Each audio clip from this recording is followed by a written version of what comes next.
My daughter left me when I was at my weakest, fighting cancer. 2 years later, she came back, assuming I was gone and ready to claim everything I had worked for. I am 56 years old, and 7 months ago, I was diagnosed with colon cancer. The doctors caught it early during a routine checkup, and while they were optimistic, I was crushed. No matter how much reassurance they gave me, the reality of facing a disease like that hits you hard. No one welcomes the thought of death. When I got home, I told my daughter Madison about it.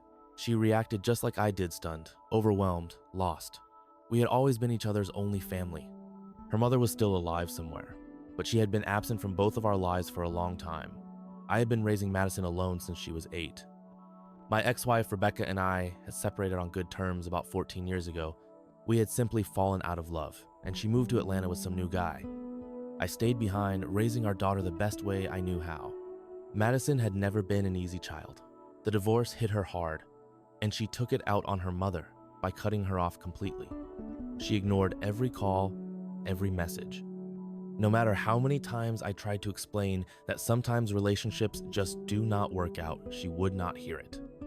I did everything I could to fill the gap, to be both parents at once, but looking back, maybe I failed her in some way. When I told her about my cancer, at first, she was devastated. We cried together, hugged, told each other how much we meant to one another. We talked about our best memories for school graduation, our road trips, our yearly camping trips in the mountains. She promised she would be there for me, no matter what. She swore she would take care of me. I believed her. 7 months later, she packed her bags and walked out of the house like I was just some piece of old furniture she no longer needed. After everything I had done for her, this was what I got in return. I know it is a lot to ask a young woman to care for her sick father, but she did not even have to do the hard stuff. I had hired a nurse for that. All I needed was my daughter's presence, her support. Just someone to sit with me when the days felt impossible. My doctor told me I should quit my job or at least reduce my hours because the treatment would take a toll on me both mentally and physically. I spoke to my boss, and thankfully he was understanding. He let me go, told me I could come back once I had beaten this thing. So I left work, focused on my health. Money was not an issue. I had no big expenses. My house was paid off, Madison's education was taken care of, and I had enough in savings to last a while. And if I ever needed more, I had assets I could sell. Financially, I was in a solid place. I was trying to stay positive, and my doctors were encouraging. Madison took me to my chemo sessions and doctor's appointments. The chemo was brutal. It drained the life out of me, left me unable to move for days. I needed her for simple things, bringing me food, making sure I took my medication. I even got myself a wheelchair so I would not have to rely on her as much. But on some days, even getting into that damn chair felt like climbing a mountain. The exhaustion seeped into my bones, and I felt myself slipping further into frustration. Not being able to do basic things like eating or walking, it messes with your head. As time went on, Madison changed. She barely spoke to me. She stopped checking in on me. Conversations became short, cold, one-word answers. It felt like she did not even want to be around me anymore. That hurt more than the illness itself. I had no one else in my life but her. Talking to her, even for a few minutes, was the only thing that made me forget the pain. But when she turned distant, I felt completely alone. I finally confronted her. I asked her straight up if she thought I was a burden. She did not even hesitate. She said yes. Those words cut deeper than any diagnosis ever could. She said she was tired of taking care of me, that she could not handle it anymore. I get it, no one wants to spend their youth caring for a sick parent. But I had done everything for this girl. I had raised her alone, sacrificed so much for her, and now that I needed her, she was abandoning me. So I told her I would hire a full-time nurse. I reached out to the hospital, and they assigned me a nurse experienced in taking care of cancer patients. I thought this would fix the problem. Madison would not have to do anything. She could just be there for me emotionally. That was all I wanted. But that was not enough for her. She still kept her distance. Worse, she started treating the nurse like an outsider in her own home. She was rude, cold, dismissive. She even told the nurse not to touch the refrigerator or go into the kitchen because apparently she was unclean from taking care of a patient. She never said these things to her face, but it became obvious that Madison did not want her around. The nurse eventually asked me if she was doing something wrong, if I was unhappy with her care, because my daughter clearly was. I reassured her that she was doing a great job, that Madison's behavior had nothing to do with her. That evening, after the nurse left, I confronted Madison. This had to stop. I had already told her before stay out of my business and let the nurse do her job, but she kept making life harder for the one person actually helping me. The final straw was when she tried to justify herself. She said I was blowing things out of proportion, that the nurse smelled bad, that she was just trying to teach her proper hygiene. That did it. I snapped. God damn it, Madison. She is a nurse. She has spent years training for this. She knows more about hygiene than you ever will. Who the hell do you think you are to lecture her? A college dropout. That is what you are. She lost it. Screamed at me for making her life miserable. Said it was my fault her mother left, my fault that she never had a normal childhood. I had heard this speech before. It did not hurt me anymore. What did hurt was what she said next. She called the nurse trash, said I was defending her because she had turned me into her sugar daddy, that she must have realized I was easy to manipulate and was just waiting to take my money. I stared at her, completely stunned. What the hell is wrong with you? I asked. She stormed out, slamming the door so hard I thought the glass would shatter. An hour later, I heard her yelling from the living room. She was dragging her suitcase to the door. She turned to me, rage burning in her eyes. I am leaving, Dad. This is what you wanted, right? Now you can do whatever you want with your precious little nurse. Spend all your money on her, I do not care. But do not expect me to come running back when you are on your deathbed. She walked out, and I did not stop her. I sat by the window and watched as she threw her bags into the trunk and drove away. Tears burned in my eyes, but I did not move. I just sat there, silent. It has been weeks now. The house feels emptier than ever. I cannot stop replaying her words in my head. How could she think that about me? About the nurse?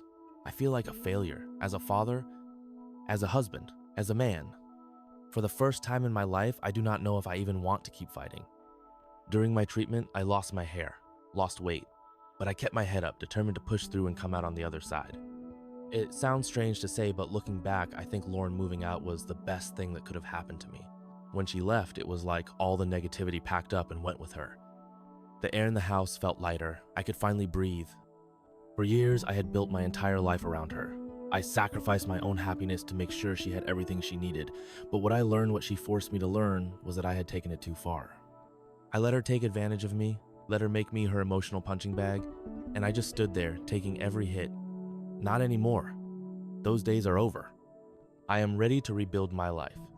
At first, I thought about going back to work, but I realized I do not need to. I have enough saved to keep myself comfortable. And if the money ever runs out, I can always find a simple job to keep myself going. Maybe something easy stocking shelves or helping out at a small shop. Right now, my focus is on getting stronger. I started walking every day, slowly working my way back to jogging. My lungs still fight me, and some days, even simple chores leave me drained, but I am taking it one step at a time. My nurse is still here, but as soon as I am steady on my own 2 feet, I will let her go. She has done enough for me. Update 2. It has been 2 years since I was declared cancer-free. 2 years of finally living my life for myself. For the first time, I looked back at my past and realized how much I had missed. I had worked my entire life to make sure Lauren had a good home, a safe life. Every free moment I had, I spent it on her trying to fill the space her mother left, trying to be everything she needed. I kept myself from serious relationships, turned down women who wanted more, ghosted them before they could get too close, and when I did, guilt ate me alive. I did all of that for my daughter, and in the end, what did it get me? Nothing. Once she was grown, I had nothing left to do but sit with myself. And even then, I wasted those first few months, still worried about what she would think. She had always lived with me, except for the 10 months of her marriage.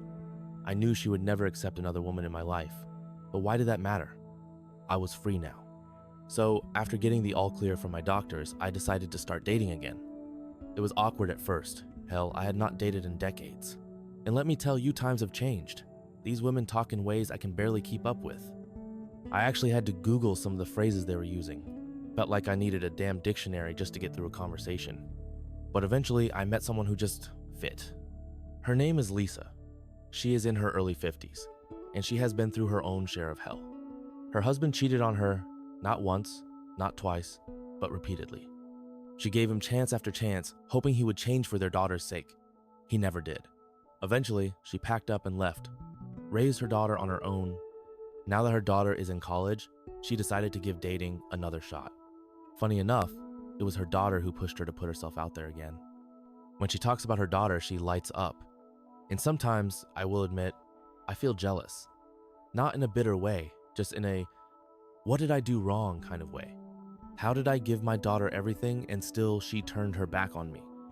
Anyway, Lisa and I spent about 6 or 7 months getting to know each other before we decided to move in together. Too fast? Maybe. But I am about to hit 60. I am not going to waste time second-guessing myself. Life is short. I have already stared death in the face once.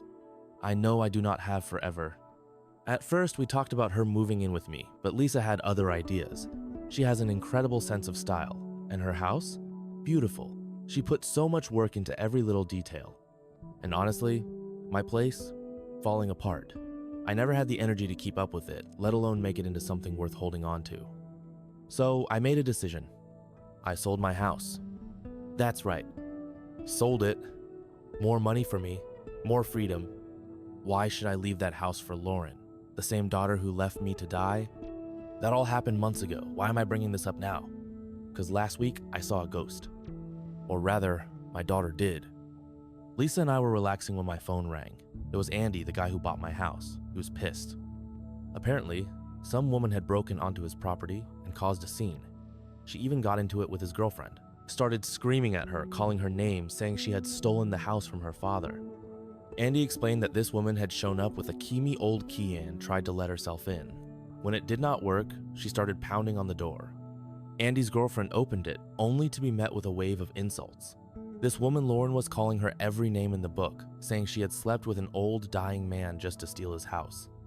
Andy's girlfriend was completely confused, told her she had no idea what she was talking about, but Lauren would not listen. She just kept yelling, kept demanding that she leave her father's house. Then, she dropped the real kicker. She told Andy's girlfriend that her dad had died 2 years ago. Andy's girlfriend told her she was wrong, that Andy had bought the house fair and square. But Lauren kept insisting, saying she was going to come back with her friends and take back what was hers. Andy knew immediately who she was. He called me furious, told me to fix it or he was calling the cops. I told him to go ahead and call the cops, get a restraining order if he had to. But then I thought about it. This was my problem. I should be the one to handle it. The next day, I went over to the house and waited. Lauren showed up 2 of her little friends tagging along behind her. She was already shouting from the porch, already causing damage. She knocked over some flower pots, kicking them as she stomped up the steps. Andy opened the door, a baseball bat in hand. I told him to stand down, but Come On Hey is a baseball coach. How could he resist? He stepped outside, and just as Lauren and her friends were about to get in his face, I walked out. Lauren froze. Her friends, they stopped dead in their tracks. She stared at me like she had just seen a ghost. "You're alive?" she whispered. "Thought you were dead? What happened to your cancer?" I could have laughed. Her face went pale. She pointed at Andy and his girlfriend. "Who are they?" "They own the house," I said. "I sold it to them." And then the audacity. "What did you do with the money? Ain't you supposed to be dying?" I grinned. Actually grinned. "Oh, that money?" I said. "I am using every last cent of it for myself. And before you ask no, you get nothing. You thought your father was dead? Well, go ahead and keep thinking that. As far as I am concerned, you and I are done." Her eyes filled with tears. She told her friends to leave, said this was now between her and her dad. But I was done. I turned to Andy and said, "If she causes any more trouble, call the cops. Get a restraining order." Then I walked away. Lauren ran after me, begging, "Dad, please, do not do this. I am your daughter, your only family." I looked her dead in the eye. "Sure I can," I said, "just like you did." I got in my car and drove off, and for the first time, I felt light. No guilt, no sadness, just peace. I should have done this years ago. Thanks for reading, appreciate all the support. Hope none of you ever go through what I went through. Now, on to the next chapter of my life. Story 2. Discovered that my wife cheated on me and left for a rich man, but now it turns out that he's been married. I had just come out of a long-term relationship when I, 34-year-old David, met my future wife, 35-year-old Rebecca. It was not a bitter breakup, just 2 people growing apart. realizing they wanted different things. Instead of forcing something that was not working, we ended things on good terms. A few months later, I met Rebecca by chance at a small diner. She was sitting alone, flipping through a book, and I happened to sit at the table next to hers. One thing led to another, and we started talking. We clicked right away. By the time we exchanged numbers, I made it clear I had just gotten out of something serious, and I was not looking for anything. She seemed to understand, said she did not mind waiting until I was ready. At the time, I thought that meant something.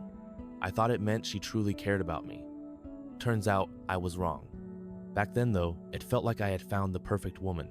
We took things slow. Over the course of a year and a half, we got closer, spent more time together. Eventually, we decided to move in. 6 months later, I proposed.